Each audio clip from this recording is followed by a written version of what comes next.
డబ్బులు పంపించిన ఇలాంటి పెద్దలు అందరూ చేయడం వలన మీ అందరికీ మేము డబ్బులు పంపించినంత మాత్రం మీకేమీ రాలేదు, ఫీల్ చేసి విషయం ఏమీ రాలేదు. ఇలాంటి వాళ్ళు ఉండి ఆ డబ్బులు దుర్వినియోగం కాకుండా మీకోసమని వాళ్ళ పనులు వాళ్ళు పెద్దవాళ్ళు అయినా టైం పెట్టి మీకోసం ఆ డబ్బులతో సక్రమంగా మీకు ఒక లైఫ్ అందించాలని అనుకుంటే వాళ్ళు చాలా శ్రమపడి చేస్తున్నారు. ఇప్పుడు మా అంకుల్ చెప్పినట్టు మీరు ఆ కాలేజ్ షూట్ చేసుకోండి.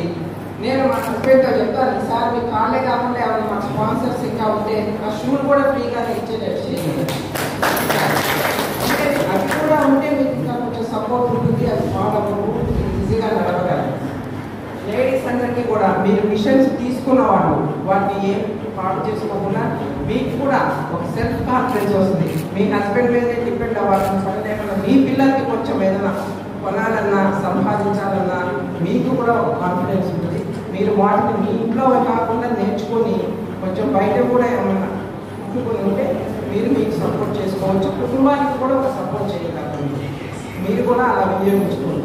కానీ వీల్ చైర్స్ కార్డు ఇచ్చినందుకు మాత్రం చాలా సంతోషంగా ఉంది మాకు. మీరు అప్పుడు అనుకుంటే చాలా ఇదిగా ఉంది, నాకైతే ఎమోషనల్గా ఉంది.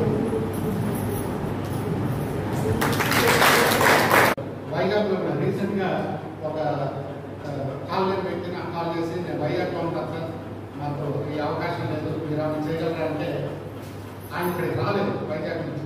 అప్పుడు రంగారావు గారు నాగేశ్వర గారు ఒక మనిషిని అక్కడికి పంపించి ఆ కొలత తీసుకుని వాళ్ళకి 1 వీక్లో వాళ్ళ కాల్ అందజేయడం జరిగింది. ఎంతో సంతోషం. అంటే వాళ్ళకు మేము బయటకు వెళ్ళలేము అనే నిరుత్సాహం నుంచి ఇప్పుడు అతను బయటకు వెళ్ళి ఒకే సెట్లు కూడా ఇవ్వడం జరిగింది. వాళ్ళు సోషల్ మీడియాలో పాల్గొనడం జరుగుతుంది. సో ఇటువంటి కార్యక్రమాలు మేము డబ్బులు పంపించగలం, కానీ ఆ డబ్బుల్ని ప్రతి పైసా సద్వినియోగం అవుతుందా లేదా అని చేయగలడం వెరీ ఇంపార్టెంట్.